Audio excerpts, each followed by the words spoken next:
Je suis Jean-François Coulet, je suis géographe, j'enseigne dans une école d'architecture à Paris-Malaquais, après avoir enseigné à Versailles et intervenu aussi dans cette école.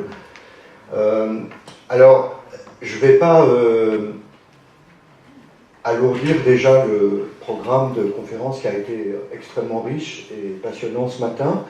Je vais juste soulever quelques questions auxquelles vous pourrez répondre, et je vais peut-être les décliner dans un premier temps ensemble pour qu'après il y ait plus de fluidité dans les échanges et que chacun puisse prendre la parole quand il jugera que c'est bien.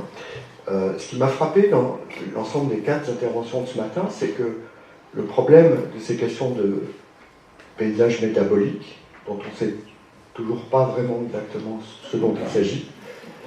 Métabolisme, oui, Sabine nous l'a expliqué, mais paysage métabolique, ce qui m'a frappé, c'est que le problème semble être un problème d'articulation entre les flux et l'entrée par les flux et l'entrée par l'espace.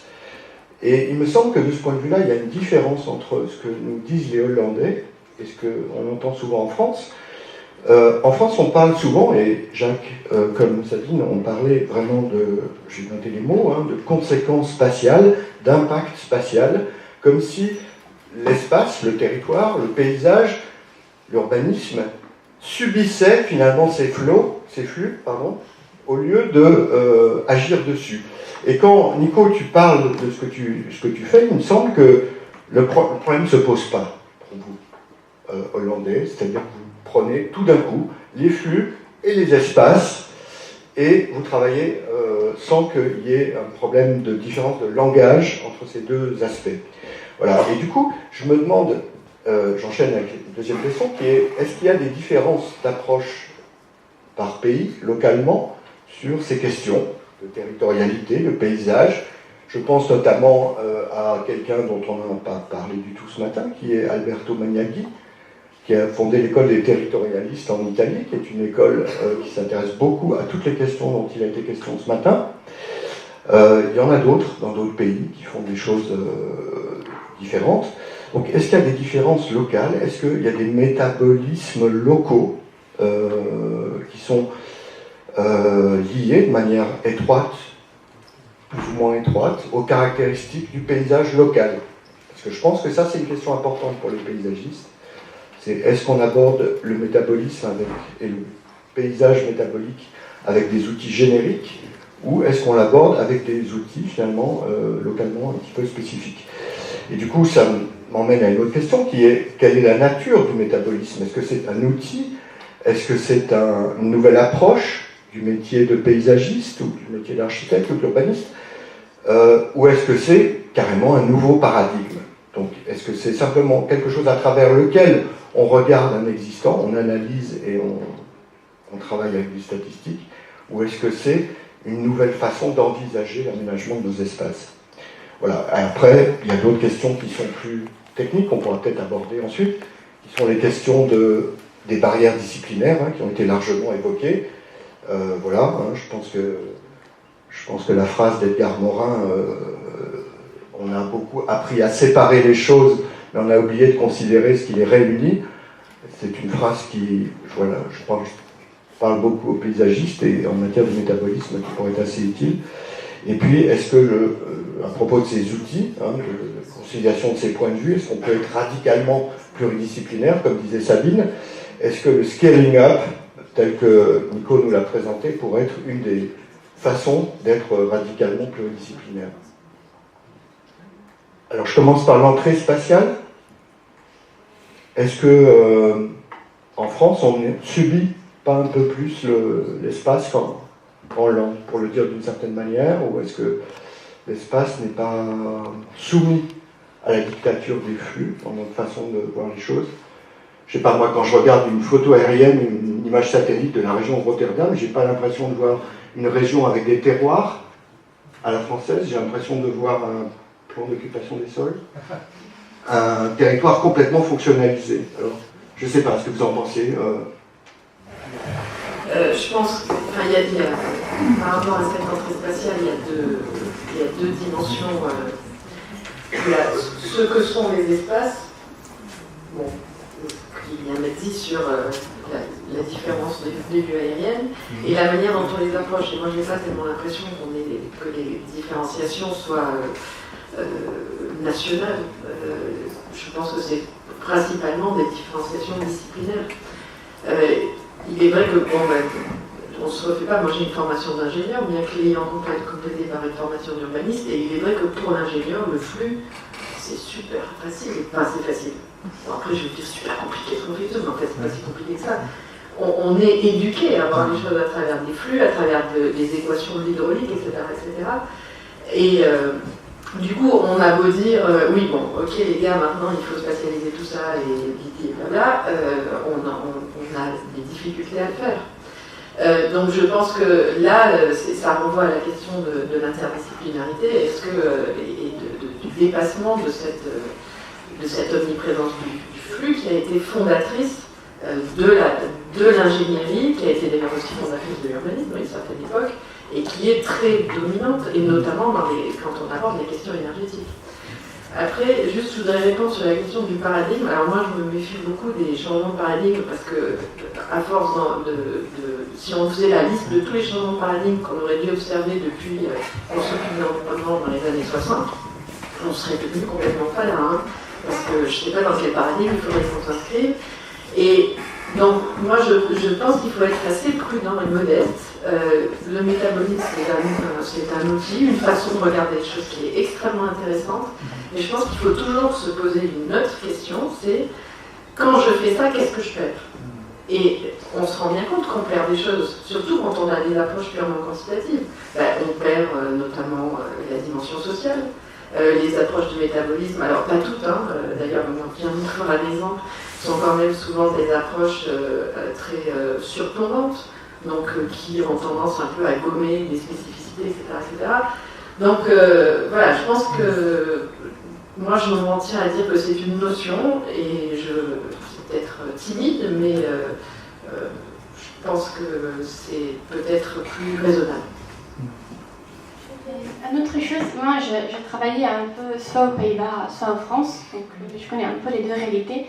Et j'avais analysé aussi un projet qui s'était passé à Amsterdam, un quartier Buxloterham, du coup qui est partant de cette analyse des flux liés au métabolisme, essayer de proposer des projets d'aménagement. Et là c'est vrai que par exemple ils sont battus tout de suite contre les instruments de planification et la réglementation. Parce que quand on voulait expérimenter des nouvelles façons, par exemple, de gérer les déchets humains et tout ça, on avait des restrictions, bien sûr, les égouts et tout ça. Alors que quand on voyait essayer des toilettes sèches, des choses comme ça, c'était assez problématique.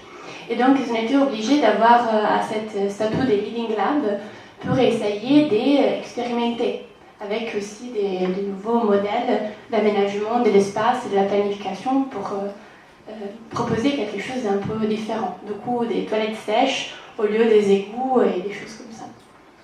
Also, there's also many good things. Here in France, I think you cannot compare the two countries like that, because the Netherlands is basically, as big as Ile-de-France. Almost, because it's a big city, so there needs to be planning, otherwise, so we cannot, so that's, but if you look to Nantes and Strasbourg, and then there's very good examples where we also go on field trips, but also here in France you have a lot of people who build their own house. There's people in the Netherlands building their own house, but mostly it's done by project developers in the Netherlands. Okay, so if you have a good project developer, that's okay, but most of them, they are lagging behind. So I think there's also a lot of opportunities, I think there's also a good knowledge base. Actually, we use your study a lot in Delft, with the history in Paris of these farms and then the sewage system, and maybe it would be interesting to do a design studio of what could these farms or these sewage systems be now if they all would produce biogas. What would these neighborhoods look like? Or, I don't know, but so I think there's there's of course there's differences, but there's also opportunities on yeah. Yes, in fact, Jacques Tess, this morning, he said that the Netherlands are the champions in many different areas of that are important to metabolism, territorial metabolism. And one of them, I think he didn't mention, but I think it's important, is the management of water, hydraulics know-how. And in fact, there is a landscape designer graduating from this school, Frederic Rossano, who was a designer in the Netherlands. And he was mentioning to me that in governance, the use of the public funds are very different. They facilitate the synergies and the interactions between the different levels of hierarchy, and which is sometimes very difficult to do in France because of the layers, territorial layers. We call that the millefeuille territorial. Maybe you can comment on that. Yes. No, I think, okay, for water, the thing is, for water there's a pressure. If the Netherlands does not deal with water the way they do, they drown. So there's a life-threatening thing that if you don't do it, so that's why it's for centuries in the system basically. But if we look to energy transition, I mean, we are, because of all the natural gas we have in the Netherlands, we are actually not the last country in Europe of how much renewables we have, but second to last. I think Malta is the last one, and then the Netherlands is. And that's because we've been spoiled with natural gas. And all these energy companies, electricity companies are coming to the seaports because there's cheap coal and there's cheap cooling water. So that's why, but for water, yeah, I can agree. But yeah, but also because of the money was going down, so we needed to link water to energy, to getting the nutrients out and all these things, because otherwise there was no money to address this. So we had to do it. Une des choses aussi que Jacques Tess a introduit ce matin, c'est qu'il a dit que toutes ces démarches, effectivement, je ne sais pas si on peut parler il n'a pas utilisé le mot de paradigme, mais toutes ces différentes démarches qui se sont succédées, cette série d'outils qui se sont succédés depuis une quarantaine d'années, ont en commun l'idée de, disons, s'inspirer pour la gestion des systèmes complexes artificiels, anthropocènes, de s'inspirer des systèmes naturels, du fonctionnement des écosystèmes naturels, je crois que c'est ça qu'il a dit. Mais quand tout est artificialisé, comment on peut... moi j'ai l'impression que votre savoir-faire en langue, il est quand même lié à la gestion c'est plus de l'ingénierie que de la gestion des écosystèmes naturels, il semble. But your question was that a lot of it is based on natural ecosystems, yeah. Roughly, if I can translate like that. That's only something of the last years, I must say. Before that it was very technocratic. But also with the dikes and all the systems, it was build a dike and that's it. But at a certain moment, the technocratic solutions don't work anymore. Or not only these solutions. So that's when they changed to, okay, we have to be safe by building dikes, but at the same time we have to do the natural solutions as well. So it's a kind of mix now of natural solutions. For instance, the city as a sponge, kind of idea was of building with nature, that you just try to influence certain parts of the flows so that the natural system builds up the dunes on the coast of Holland. And that we actually use Michel de Vigne, his design for a quarry, where he basically puts in, I think, barriers in certain flows. We use his idea to do that. So where do you put do an intervention so that the natural system develops differently. So, but that's something of the last few years we try to do that. Yeah. J'ai été frappé aussi par l'usage assez intensif que vous avez l'air de faire des systèmes d'information géographique. Est-ce que les systèmes d'information géographique, tels qu'ils sont configurés actuellement, peuvent permettre une articulation des flux et des espaces? A priori, un système d'information géographique, c'est un système qui, justement, spatialise des données ou qui géolocalise des données, enfin, qui fait le lien en tout cas. Alors, est-ce que vous, Sabine, dans vos travaux, vous utilisez par exemple cet outil? J'ai été frappé aussi par ce que Roberta nous montrait, ces dessins, je trouve extrêmement expressifs aussi de la perception. Ici, on est sur une démarche qui est à la fois une démarche de planification, enfin en tout cas de réflexion systémique, comme l'a dit Jacques Thys, et en même temps une démarche d'empowerment des habitants, des usagers, des acteurs, des territoires. Comment, quels sont les types d'outils qui peuvent générer un langage commun, finalement, pour la lever? Alors moi, pour répondre sur les systèmes d'information géographique, non, je ne les utilise pas parce que je suis parfaitement ringarde. Mais, non, mais vos étudiants ou vos chercheurs, parce que c'est quand même... mais de fait, le croisement, dans les voies d'approfondissement de ces travaux, bien entendu, le croisement entre système d'information géographique et flux est fondamental. C'est un enjeu énorme. Mais je voudrais juste répondre par rapport à la question de l'ingénierie. Moi, l'impression que j'ai... si on dit que l'ingénierie fait partie des sciences de la conception, la question, c'est pas de savoir si on fait de l'ingénierie ou si on fait pas de l'ingénierie, c'est quelle ingénierie on fait. Et je pense que si on regarde en particulier les espaces urbains, ce qui a dominé l'ingénierie urbaine, ce qu'on appelle parfois le génie urbain en France, c'est de toute façon l'inspiration du génie civil, de la mécanique et de l'hydraulique. Or, il se trouve que le génie civil n'a pris aucun tournant biologique. Le génie civil a été construit, si on en fait un peu l'histoire, s'est constitué avant l'émergence de la biologie et n'a jamais adopté un point de vue biologique, ce qui aurait été possible, pourquoi pas. Et donc, le renversement qui est peut-être lié à ce qu'on appelle l'ingénierie écologique ou autre, c'est, pour la ville, bien sûr, puisque dans d'autres domaines c'est déjà fait, le fait d'introduire d'autres fondements à l'ingénierie, de donner d'autres fondements à l'ingénierie. Et là, il y a des enjeux majeurs, mais il y a aussi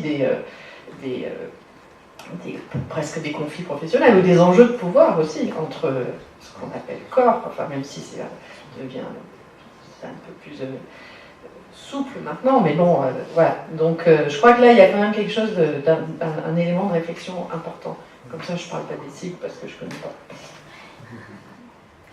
Moi, par rapport à la spatialisation des flux de l'énergie, je pense que les systèmes SCG, c'est très important.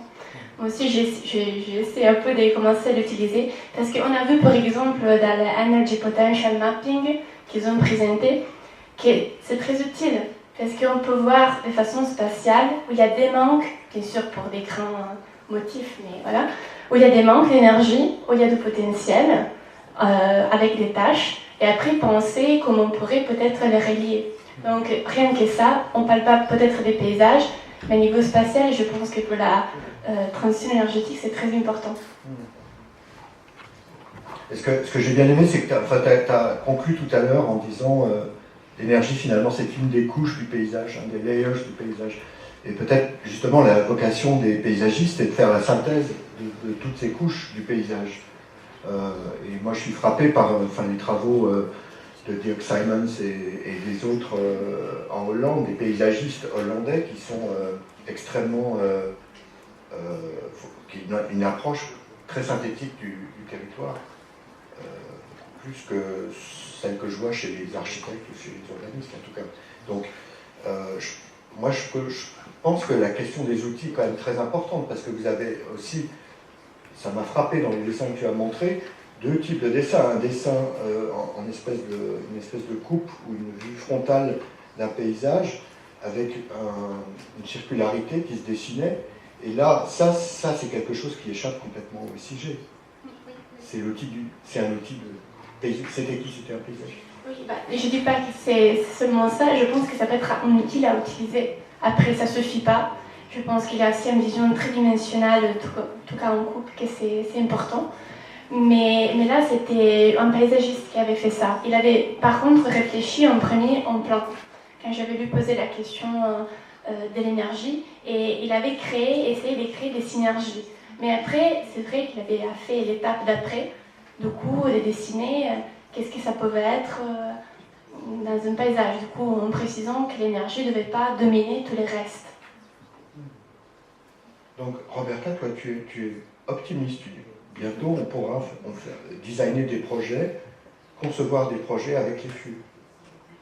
Moi, je pense qu'on commence à y penser. C'est déjà la base pour pouvoir un jour avoir quelque chose. Après, ça dépendra beaucoup, mais je pense que rien qu'essayer à réfléchir, oui, disons, je suis optimiste. Je suis au début de ma recherche, donc il faut bien l'être.